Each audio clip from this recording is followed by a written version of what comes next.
Good morning. Thank you guys so much for 2,000 subscribers. I was planning on doing a Q&A to celebrate, but I decided to ask you guys on Twitter if you had any other suggestions, since I've done Q&As in the past. And my friend Expo, channel link in the description, suggested that I do a mega tutorial, which reminded me of the How I Make My Videos video that I had planned on doing in February, but then never got to do. The most frequently asked question that I get on this channel is, how do you make your videos? And what programs do you use? And as much as I love answering those questions, I'm starting to get a little tired of it. So, do me a favor, and if you see someone asking me that, please link them to this video. Thanks, friends. I have Adobe Animate CC, but my computer can't run it, so I have another way that I make my videos. A way that I enjoy making my videos, but really isn't the fastest way. Now, you could take this video as a tutorial, however, I'd say this video is more informative than educational, as I do not recommend animating the same way I do since it isn't very efficient, and takes quite a bit of time. That said, I do have fun with it, and if you're someone with less than ideal equipment, or if you're looking for a way to animate without any animation software, then maybe you'll find a couple cool tips and tricks in this video, since what I do works with pretty much any drawing program and editing software. Now, without any farther ado, on with the video. For hardware, I use a broken 2009 MacBook Pro that works like garbage. But it still works. An iPad Pro with my finger and with an Apple Pencil, which I would definitely recommend.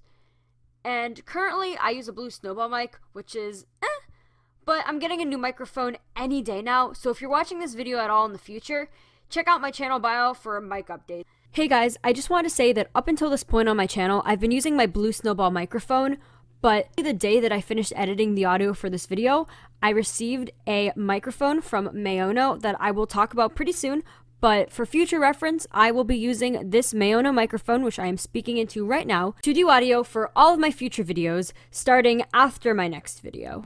As for software, I use Adobe Illustrator Draw and Adobe Photoshop Sketch on my iPad, which are both very nice programs that I would recommend to anyone looking for a simple, yet well-made drawing program. I use Adobe Illustrator Draw for drawing cartoons and animated bits, and I use Adobe Photoshop Sketch for drawing backgrounds, shading, lighting, and effects. On my laptop, I use Wondershare Filmora Video Editor for editing and making my videos look a little bit animated. I also use Filmora to record audio sometimes, but I mainly use QuickTime Player. When I begin to make a video, I don't really do anything special. I just plan out my video and write down some main points I want to cover, then go on to write, edit, and re-edit my script. A plus side of making the videos the way I do is I don't have to edit the audio or even record the audio before I start drawing the frames.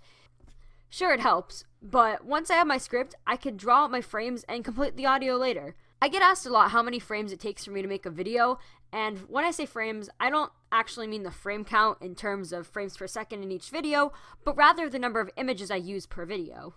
Recently, I've been trying to make my videos look a little bit more animated, so I've been using a bit more frame, but it really varies depending on the length of the video. So I'll give you some examples.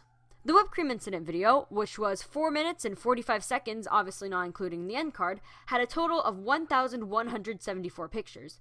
My allergy video, which was similar in length, clocking in at 4 minutes and 45 seconds, had 986 images, and my escape room video, which was a lot shorter, at 2 minutes and 48 seconds, once again not including the end card, was 594 pictures, as there were a lot of different scenes in that video. Here I have opened Adobe Illustrator Draw. The layout is pretty simple.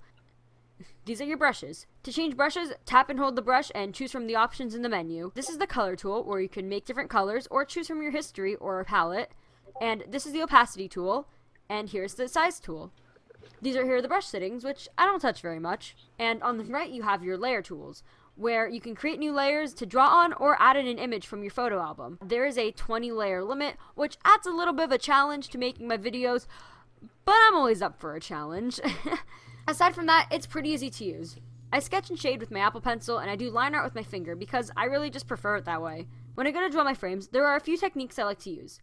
If I know that a certain feature is going to do a lot of movement, I'll draw that completely on a separate layer, and I'll sketch out all the positions that the item will be in, then do line art for it. After I've done the line art, I'll scroll through my photo album just to get a brief idea of how the object will move, and then make any adjustments after I color. Another thing I like to do is draw the head and hair in separate layers. That way, it is easy for me to move and redraw them. It's really just about planning, since once I make sloppy sketches and do the line art, it's really easy to make the items move. Recently, I started using this reference sheet that I drew.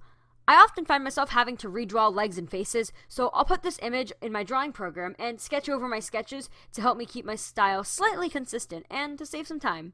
Now, if this isn't the first video you've seen by me, you'll know that I oftentimes don't lip sync my videos, but I will occasionally use lip sync for brief emphasis on certain words. I don't edit all my frames at once, but rather, each time I have about 200 or so frames completed, I'll email them about 20 at a time to my computer, put them in a folder, and then drop them into Filmora and get ready to edit them. This part can be a bit tedious at times, but the only way to really get better at it, in my experience anyway, is just to practice and to do it a lot. I'll put in my backgrounds, which are usually made in Adobe Photoshop Sketch and sometimes in Adobe Illustrator Draw, and then my characters on another layer, which are always made in Adobe Illustrator Draw. My favorite tool in this program, by far, is the pan and zoom tool. I edit my videos to look more like animatics, which quite honestly is just a stylistic choice. In addition to the canvas that I normally use for drawing my frames, I also have a wider canvas and a longer canvas, both of which I've made custom so I can pan and zoom on them. I really like doing this since it looks cooler than a non-moving image and allows the viewer to see the detail in the frames. Another thing I will do is if I want the camera to look almost like it's turning, I will zoom into the edge of one frame and then come from that same side in the next frame to give it this effect. To show more detail or to make clearer transitions from one angle to the next, I'll do a fast zoom from the end frame of one scene to the first frame of another.